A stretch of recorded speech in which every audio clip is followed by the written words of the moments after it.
고급 성형외과 수술실, 마스크 쓴 의사들이 보인다. 65세 한순금 할머니가 전신 마취를 하고 성형수술대에 누워 있습니다.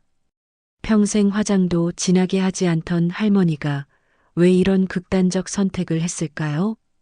65세에서 45세로 완전 변신하는 성형을 하려고 하고 있다. 그 이유는 단 하나. 자신을 40년간 속이고 못생겼다고 무시해온 배신한 가족들에게 완벽한 복수를 하기 위해서입니다. 실화를 바탕으로 재구성한 픽션 드라마 황혼의 복수는 총 16부작으로 구성되며 제1부가 시작합니다. 40년간의 모욕의 일상. 서울 강남구 대치동의 한 고급 아파트. 한순금 할머니는 오늘도 새벽같이 일어나 가족을 위한 아침상을 차리고 있었습니다. 정성스럽게 차린 한식 아침상이지만 가족들의 차가운 반응. 하지만 40년간 단 한 번도 맛있다는 소리를 들어본 적이 없었습니다. 아들 준호의 짜증난 목소리로 엄마, 이 나물 또 짜네. 몇 번 말해야 알아들어? 남편 동철의 무관심한 목소리로 김치도 시큼하고 제대로 담그는 법을 배우지 그래. 미안해. 다음엔 더 조심할게. 이런 일상이 40년째 반복되고 있었습니다. 순금 씨는 늘 미안해하며 살았습니다. 마트에서 동네 아줌마들과 마주친 순금은 가볍게 인사한다. 박사모님은 정말 복이 많으셔. 그 외모로 의사 아들의 사업가 남편이라니. 돈이 있으니까 참는 거지 뭐. 다른 건 기대도 못하고. 순금 씨는 수군거리는 이런 말들을 들을 때마다 고개를 숙이고 빨리 그 자리를 피했습니다. 너무나 소심하고 주눅이 든 순금입니다. 그런데 한 달 전 모든 것이 바뀌기 시작했습니다. 남편이 회사 직원을 집에 데려온 날부터였습니다. 안녕하세요. 저는 김미선이에요. 사장님께서 어머니가 정말 좋은 분이라고 하셔서 그 순간부터 집안 분위기가 완전히 달라졌습니다. 미선 씨, 이 음식 어때요? 우리 집 음식 맛있죠? 미선님, 이 옷 어디서 샀어요? 우리 엄마도 이런 스타일로 입으면 좋을 텐데. 40년간 한 번도 예쁘다는 말을 들어본 적 없는 순금 씨 앞에서 가족들은 미선에게만 극진한 관심을 보였습니다. 어머니 요리 정말 맛있어요. 저도 언젠가 어머니처럼 요리 잘하는 사람이 되고 싶어요. 미선의 한마디에 가족들이 웃음꽃을 피웠습니다. 같은 요리를 40년간 해왔지만 한 번도 칭찬받지 못한 순금 씨는 복잡한 마음이었습니다. 미선이 나타난 후 남편은 자주 집을 비우기 시작했습니다. 40년 결혼 생활에서 이런 적이 없던 일이었습니다. 그날 순금 씨는 남편의 바지에서 핸드폰을 발견했습니다. 평소 핸드폰을 손에서 놓지 않던 남편이 깜빡하고 두고 간 것이었습니다. 호기심에 핸드폰을 켰던 순금 씨. 그리고 그녀가 본 것은 평생 잊을 수 없는 충격적인 장면이었습니다. 미선과 남편의 다정한 사진들과 연인처럼 주고받은 메시지들이 가득했습니다. 미선아, 너는 정말 예쁘다. 40년간 못생긴 여자와 살았더니 천국이 따로 없네.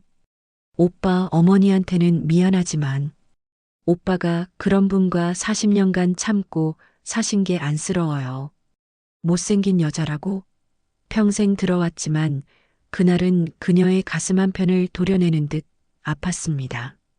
그날 저녁 의사인 아들 준호가 집에 왔습니다.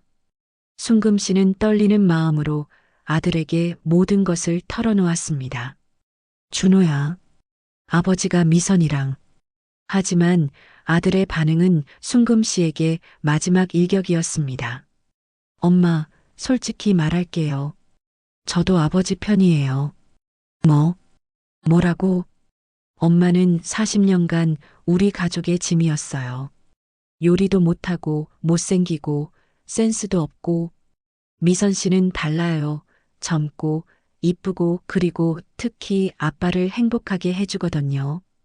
평생 가장 사랑했던 아들의 입에서 나온 잔인한 말들. 순금 씨의 세상이 완전히 무너졌습니다. 바로 그때 남편 동철이 집에 돌아왔습니다. 그리고 미선도 함께 들어왔습니다. 순금아, 이제 정리할 때가 됐어.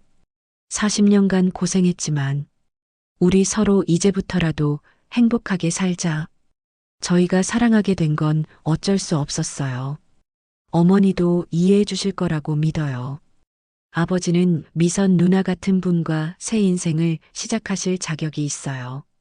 엄마도 이제 자유롭게 사세요. 동철이 서류 뭉치를 테이블에 놓으며 말했습니다. 재산 정리는 이미 끝났어.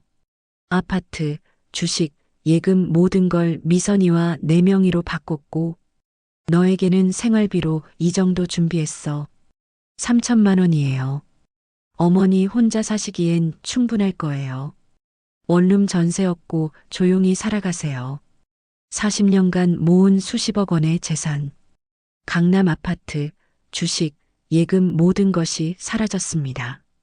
순금 씨에게 돌아온 것은 고작 3천만 원이었습니다. 40년 동안 모든 걸 바쳤는데 3천만 원이라고? 엄마, 현실을 받아들이세요. 이제 우리는 각자 살아가야 해요. 순금아, 3일 안에 이사 나가줘. 미선이가 이미 이사 준비를 하고 있거든. 미선이 순금을 바라보며 마지막 한마디를 던졌습니다. 어머니, 그동안 고생 많으셨어요. 이제 어머니만의 새로운 인생을 찾아보세요. 40년 헌신의 대가가 3천만 원. 그것도 생활비라는 이름으로 던져진 시혜였습니다. 돈보다 어떻게 나 몰래 아들까지 한 통속이 되어 이렇게 나를. 순금 씨는 대응할 줄도 모르고 이렇게 당하기만 하는 자신이 너무 원망스러웠습니다.